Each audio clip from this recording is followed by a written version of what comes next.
जिस तरीके से जन जागरण अभियान पूरे प्रदेश में पार्टी ने चलाया हुआ है, उसी के अंदर क्योंकि उचाना मेरी विधानसभा है, मेरी जिम्मेवारी भी बनती है कि श्रीमती नैना चौटाला जी को ऐतिहासिक अंतर से उचाना से विजयी बनाकर हम भेजने का काम करें। और आज उसी में ही खापड़ और झील गांव में जनसंपर्क अभियान को बढ़ाया हुआ है। सर, अनुराग नाडा 2 दिन पहले उचाना आए थे तो कहते कि जो सीएम ने नायब सैनी ने बयान दिया था कि जांच करवाएंगे, कहते करवाते क्यों नहीं, कब करवाएंगे और करवाएंगे तो मैं तो एक बार भी किसी इंक्वायरी की चर्चा 2020 से लेके और 24 तक आई, कभी मना नहीं किया, कराए।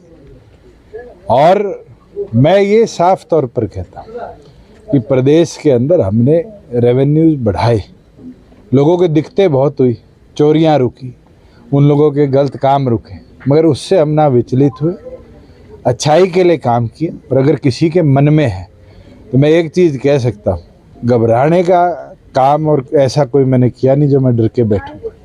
हमारा काम प्रदेश की जनता की आवाज़ को और ताकत देना है और उसके अंदर हम कर रहे हैं। सर, उन्होंने कहा कि हमारी सरकार आएगी तो हम जांच करवाएंगे। करवा ले, मैं तो एक बार भी नहीं मना करता, फिर वो क्यों दिल्ली में घबरा रहे हैं?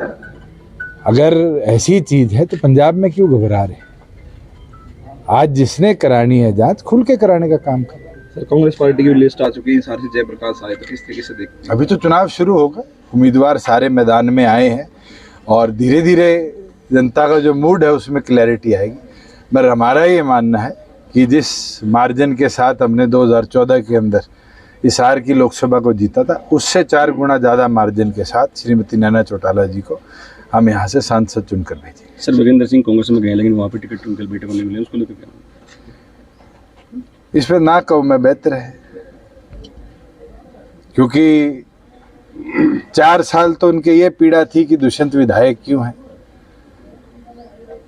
गठबंधन टुड़वाने की उनने चर्चा करी, हमेशा खुल के करी। 2 दिन पहले गठबंधन टूटने से उनका बेटा भाग के पटका पहना है, इस इच्छा के साथ कि शायद लोकसभा की टिकट कांग्रेस दे देगी। और कांग्रेस की टिकट वितरण में भी उनका नंबर कट गया। अपने हरियाणा में कई कहावतें हैं, जैसे एक है कि क्या बिरान माटी होगी, रेरे माटी होगी, उससे ऊपर भी कुछ होती हो, तो शायद ऐसी कोई चीज मैं मानता हूं कि ना घर के रहे ना घाट के रहे। सर, बीजेपी को बड़े नेता छोड़ के जा रही है, इसको लेकर के? अभी तो चुनाव है, मौसम है, लोग आएंगे जाएंगे और ये सारी परिस्थितियां ही पृष्ठभूमि को तय करेंगी। सर, गेहूं को लेकर किसान परेशान है, पेमेंट नहीं है। मैंने मंडियों के दौरे भी करे, मंडियां के निरीक्षण भी पार्टी के अलग अलग पदाधिकारियों से कराए। एक चीज साफ हुई है, सरकार गंभीर नहीं है, किसान टूटा पड़ा है, सरकार किसान को और ज्यादा तोड़ने का काम कर रही है। और साफ दिखता है, आज सरसों की पेमेंट्स भी 18 दिन हो गए, अब तक हैफेड और वेयर हाउसिंग दे नहीं पाया। वहीं वीट की लिफ्टिंग को बहाना कर किसान की परचेज को भी डिले किया गया। मुझे याद है पिछले साल 25 तारीख से मंडियां बंद होनी शुरू हो गई थी और 1 मई को हरियाणा प्रदेश में वीट की परचेज बंद कर दी थी।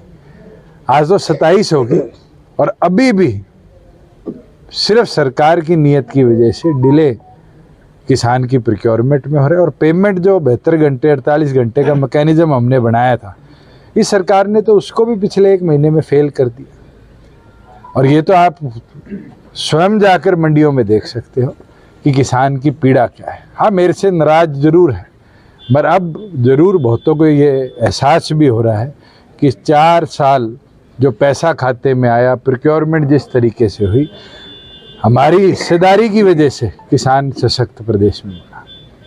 सर, बीजेपी जेजेपी कैंडिडेट्स का विरोध बहुत ज़्यादा और उसके मेरा तो वो तो 2 इंसिडेंट पता है, चाहे वो डॉक्टर साहब का कुंगड़ में हुआ हो या दिग्विजय सिंह का हुआ, और दोनों जगह कांग्रेस के प्लॉटेड लोग थे। बीजेपी का भी हो रहा है सर, अभी अशोक तंवर का नरवाना में भी हुआ था। जनता है, अगर आप उनके सुनवाई नहीं करोगे, उनसे चर्चा नहीं करोगे तो विरोध भी करेंगे। वो तो हमारे हैं, लोकसभा में भी उनने चुन के भेजा है हमें, विधानसभा में भी वही चुनेंगे। अगर विरोध कर रहे हैं तो कोई गिला शिकवा है, दूर करना हमारा काम है। कर लेंगे तो जिता देंगे, नहीं कर पाएंगे तो हरा देंगे।